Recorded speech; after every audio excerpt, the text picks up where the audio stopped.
The Korean boy stepped off the plane in Bohol and refused to ride in the tricycle. He stood at the airport curb in his designer jacket and gold chains, AirPods in his ears, and told the old Filipino farmer in broken English that he was not an animal. The farmer did not argue. He sat on the tricycle seat in the tropical heat and waited. 2 hours passed. The sun moved across the sky. The Korean boy sweated through his designer shirt. The farmer sipped water from a small plastic bottle and watched a stray dog sleep in the shade. He did not look at the boy once. He did not speak. He did not move. A patience older than Korea itself sat in his bones. At the end of the second hour, the Korean boy threw his suitcase into the back of the tricycle and climbed in. His face was red with heat and humiliation. The farmer nodded once. He kicked the motor to life. They drove out of the airport and into the green hills of Bohol, and the boy did not know it yet, but his old life had just ended. Drop Kabayan Philippines if you believe even the hardest hearts can be softened. Because what this spoiled Korean boy did not know was that the humble Filipino family he had just met was about to do something his own parents had failed to do for 17 years. 3 weeks earlier, he had wrecked his father's luxury car after drinking with friends in Seoul. He had struck the family driver across the face when the man tried to take his keys. His father, a cold tech executive, had sat across from him in their penthouse and said only 7 words. "You will go where money means nothing." The tricycle rattled down a dirt road lined with nipa huts and children playing barefoot. Chickens scattered. The boy pressed his AirPods deeper into his ears and turned his music up. The farmer stopped in front of a small wooden house with a tin roof and a sari store window. A woman stepped out wiping her hands on an apron. The Filipino mother was in her mid-40s. Warm brown skin. A soft tired face.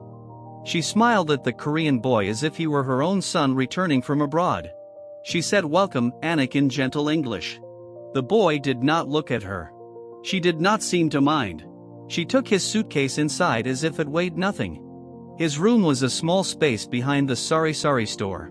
A thin bamboo mat on a wooden floor. A single pillow. A small window without glass, only a curtain.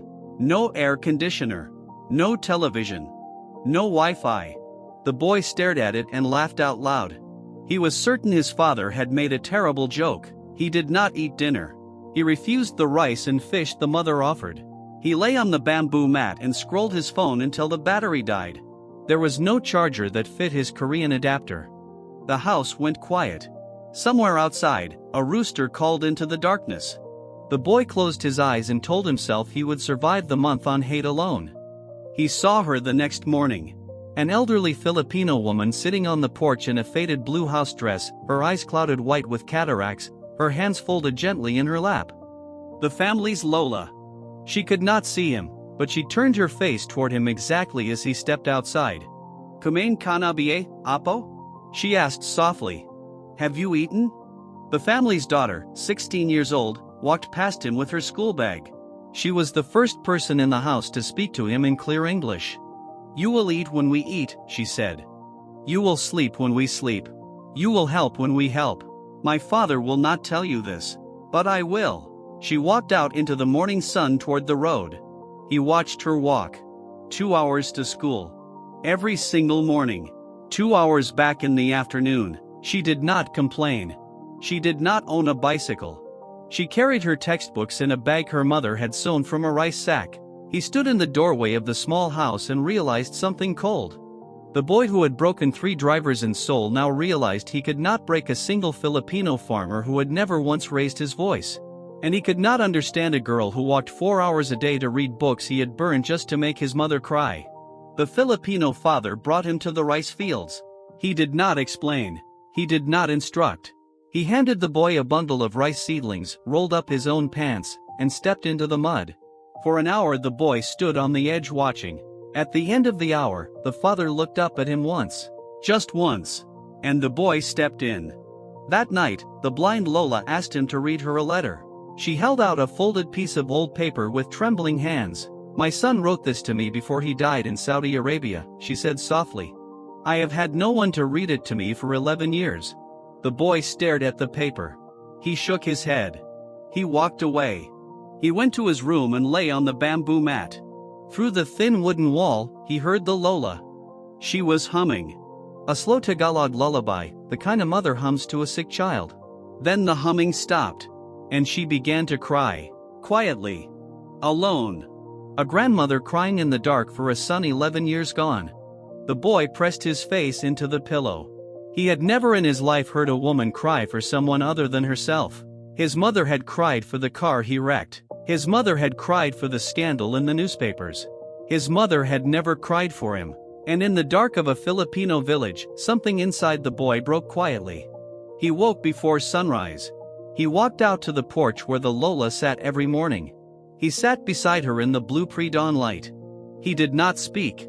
She did not ask him to. After a long moment, he took the folded letter from his pocket. He had found it on the table. He began to read. His Tagalog was broken and slow. The Lola corrected him gently, word by word.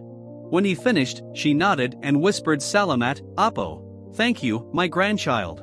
He asked her why the family had agreed to take him in. The Lola smiled. The money your father sends, she said softly.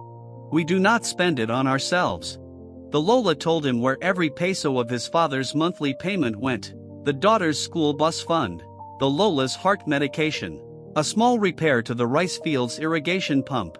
The boy had been living on a bamboo mat for 6 days, eating plain rice and dried fish, while the family used his father's money to make sure a 16-year-old girl could finish school and a blind Lola could keep breathing. He walked to the sari-sari store where the mother was counting coins. He asked her, in careful English, if he could help. She handed him a broom without looking up. He swept the floor of the tiny store. He stacked small plastic bags of instant noodles. He wiped the counter where children pressed their sticky fingers for candy. And he did not stop until the sun went down. The daughter came home from school and found him behind the counter. She stopped in the doorway with her rice sack bag still on her shoulder. You are sweating, she said. He nodded. Good, she said. Sweat is the only thing in this house that does not lie. She walked past him. He laughed for the first time in 17 years. The next morning in the rice fields, the Filipino father spoke to the boy for the first time. He said only one sentence. A man who plants rice learns to wait for the harvest. The boy looked up at him. The old farmer smiled faintly, his weathered face kind in the tropical sun. He handed the boy another bundle of seedlings. The boy took it without complaint. By the end of the second week, the boy had learned to say pa and opio. He had learned to bow slightly to the Lola every morning. He had learned to carry the daughter's rice sack bag to the end of the dirt road when she left for school. He had stopped wearing his gold chains. He had stopped putting AirPods in his ears. He listened now. He called his father in Seoul on the family's old mobile phone. His father answered with the usual coldness. The boy stopped him mid-sentence. I was the villain, Appa, he said in Korean. Not the driver. Not the housekeeper. Not the tutor. Me. His father did not speak. I am sorry for the man you have been ashamed of. I am sorry for being the son who made Ayama cry for the wrong reasons. There was a long silence on the other end of the line. Then, faintly, the boy heard his father breathing unevenly. His father, the sole executive who had never once apologized to anyone in his life, did not say I forgive you. He said come home when you are ready, my son. And he hung up the phone before the boy could hear him cry. That evening, the boy asked the mother why she had welcomed him on the first day as if he were her own son. The mother was washing rice at the sink. She did not stop washing. Because you were sent to us, she said gently. And in the Philippines, Anak, anyone sent to our door is family. Even the ones who do not yet know how to be. He spent his last week walking the daughter to school every morning, all 2 hours, barefoot when his expensive shoes wore out. He worked in the rice fields beside the father every afternoon. He read to the Lola every evening, the dead son's letter, over and over, until she could recite it with him. He stopped counting the days until his flight. He began to dread them.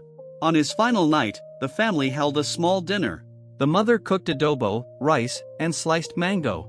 The father opened a single bottle of San Miguel and poured the boy a small glass. The daughter played old Filipino folk songs on a small guitar. The Lola reached across the table and placed her trembling hand on the boy's cheek. You are a good boy now, she said. Your own Lola would be proud. After dinner, the Lola gave him a small wooden rosary. It had belonged to her dead son. He would have wanted this to go home with a boy who learned what he learned, she said softly. The Korean boy held the rosary in his hands and did something he had never done before. He knelt in front of an old woman and pressed his forehead to the back of her weathered hand. He flew back to Seoul the next morning. The farmer took him to the airport in the same beat-up tricycle. This time, the boy climbed in without a word. When the farmer tried to unload his suitcase, the boy stopped him. He embraced the old man. He did not say thank you. He said "Tate, father," in Tagalog. The farmer's eyes filled with tears. His parents arrived at Incheon Airport in their luxury sedan. They waited at the arrivals gate with their driver standing stiffly beside them. Travelers began to emerge from customs. His mother scanned every face. His father stood with his hands folded behind his back, his expression unreadable. The parents did not know what to look for. Their son had left them 30 days ago. A young man stepped through the gate, sunburned, thinner, his shoulders broader from a month of farm labor. His expensive jacket gone, replaced by a plain white cotton shirt, a small wooden rosary around his neck, simple rubber sandals on his feet. He was carrying one small suitcase. His parents stared at him without recognition. They looked past him. They kept looking. The young man stopped in front of them. He placed his suitcase gently on the ground. He bowed deeply from the waist, not a polite business bow, but a full reverent Filipino bow of respect. When he straightened, his mother's hand flew to her mouth. She whispered his name. He smiled at her for the first time in 17 years. His father's cold face cracked. And the great Seoul executive began to cry right there in the arrivals terminal. Because the children we cannot fix are sometimes the children who must be sent to the people who own nothing. Only the people who own nothing know how to give everything. A wooden rosary. A worn pair of farming sandals. A faded photograph of a blind Lola humming a lullaby to a grandson she never lost, because the universe had sent her another. This is what transformation looks like when pride finally learns to bow.